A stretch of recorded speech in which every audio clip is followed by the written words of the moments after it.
বিএনপির অধ্যকারে নির্বাচনী সভার প্রধান অতিথি হিসাবে উপস্থিত থাকবেন গণমন্ত্রী নেতা বিএনপির চেয়ারম্যান জনাব তারেক রহমান। আমাদের তারেক রহমান চট্টগ্রাম গ্রাউন্ড ময়দান থেকে জাতির উদ্দেশ্যে যে ভাষণ দিবেন, এই ভাষণটা হবে রিলিজ ওয়ার্ল্ড বুকের নাম্বার 1। বাংলাদেশের গণতান্ত্রিক যে মাথাখ্যাত আপোষের নেত্রী জননেত্রী খালেদা জিয়া, যিনি বারবার কারাবরণ করেও মৃত্যুর শেষ দিন পর্যন্ত বাংলাদেশকে রিপ্রেজেন্টেড করেছে। বাংলাদেশের একমাত্র রাষ্ট্রপতি, যিনি দেশের জন্য জাতির জন্য সব কিছু বিলীন করে দিয়েছে। আজকের এই জনসভা জনসমুদ্রে পরিণত করবেন তারেক জিয়ার বাংলাদেশ, গড়ব আমরা সোনার দেশ। তারেক জিয়ার নেতৃত্বে দেশ হবে আজাদি। আজকে যারা আমাদের এই তারেক রহমানকে 20 বছর চট্টগ্রাম আসতে দেয় নাই, সেই প্রাচীস হাসিনার দোসরদেরকে আমরা গর্ত থেকে বের করে নিয়ে আসবো। আমরা বাংলার আনাচে কানাচে আমরা একটা দুর্গ গড়ে তুলব।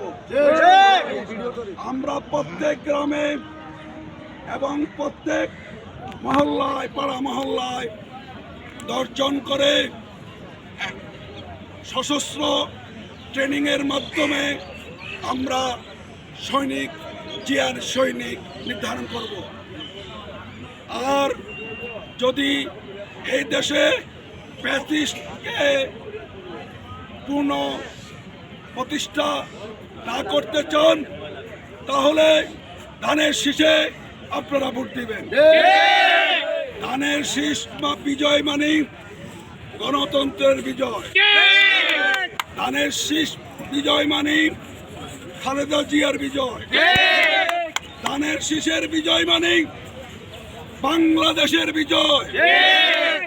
আজকে বাংলাদেশে তারেক রহমান যে বার্তা নিয়ে এসেছেন, ওয়ার্ল্ডের মধ্যে একমাত্র ব্যক্তি যিনি বাচ্চার নেতৃত্বে বাংলাদেশ নয়, সারা ওয়ার্ল্ড একত্র হয়েছে।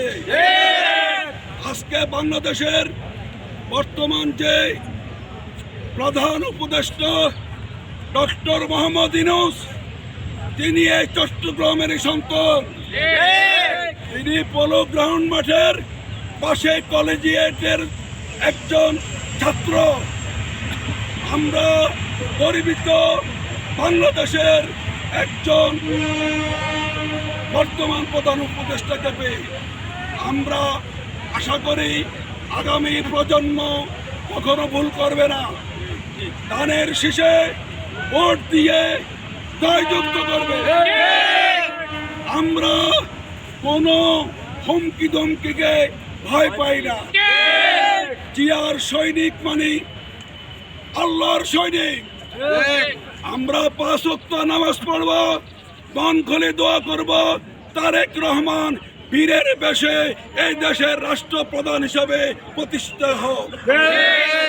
আমি মোহাম্মদ আজহারুল ইসলাম অপু, আমি এলডিপি থেকে 19 তারিখে রিজাইন দিয়ে 20 তারিখে রিসিভ অ্যাকসেপশন করে আমার সকল পদবি শেষ করে আমি একটা যোগ উপযোগী সিদ্ধান্ত নিয়ে বিএনপিতে যোগদান করেছি।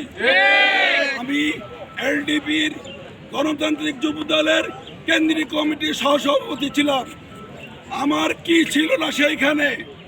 বাংলাদেশের 64টা ডিস্ট্রিক্টে আমার সংগঠন আছে। বাংলাদেশের সকল অলিতে গলিতে আজহারুল ইসলাম অপুকে চিনে। কিন্তু আমি যখন দেখলাম এই আমার নেতা বীরাঙ্গনের মুক্তিযোদ্ধা ডক্টর কর্নেল অলি আহমদ বীর বিক্রম ভুল পুঁতে পা দিয়েছে। তখন আমি 19 তারিখে চট্টগ্রাম প্রেস ক্লাবে প্রেস কনফারেন্স করেছি।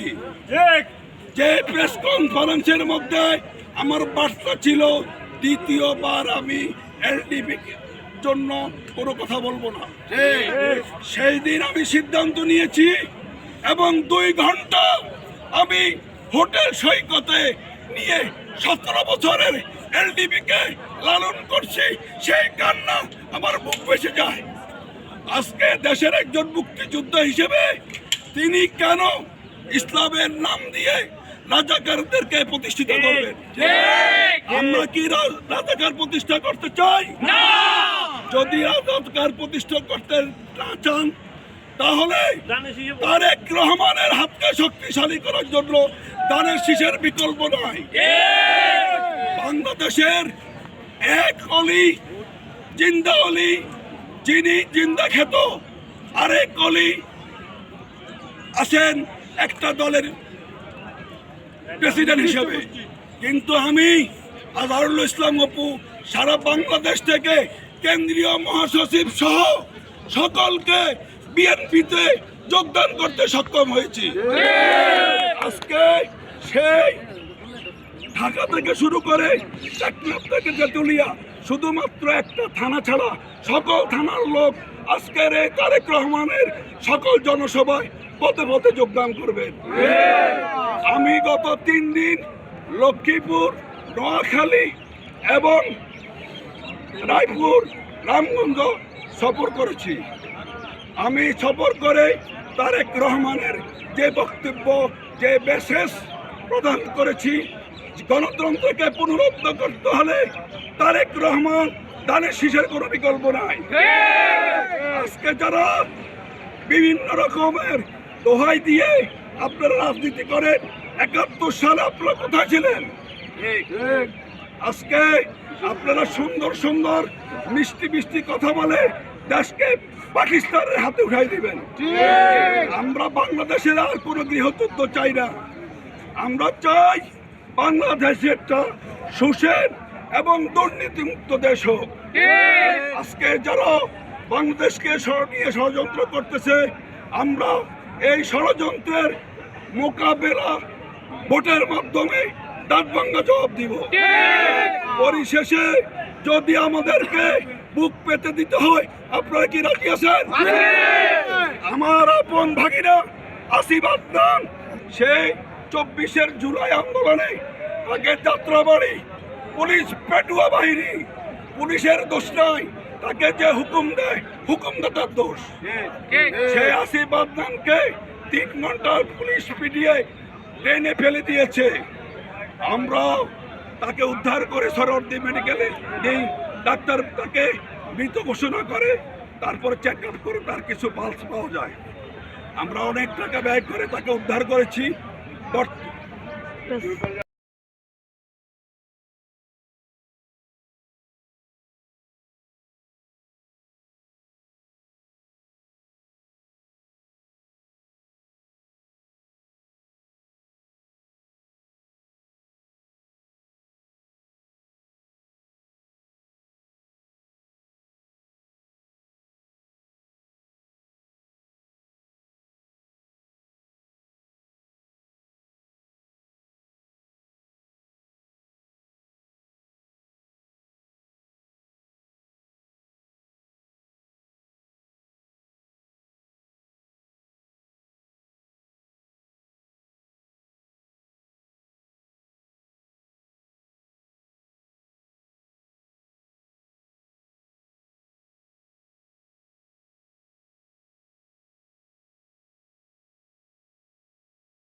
হ্যাঁ, একটা না আইয়েন আসেন। আমার আলো, এটা আলো, এটা দিন। আমাদের লিডার আসতেছে জনাব আজহারুল ইসলাম অপু, আমাদের কেন্দ্রীয় যুব দলের সম্পাদক। দোয়া করবেন সবাই। ঢুকেন না ঢুকে যান। আন্দোলন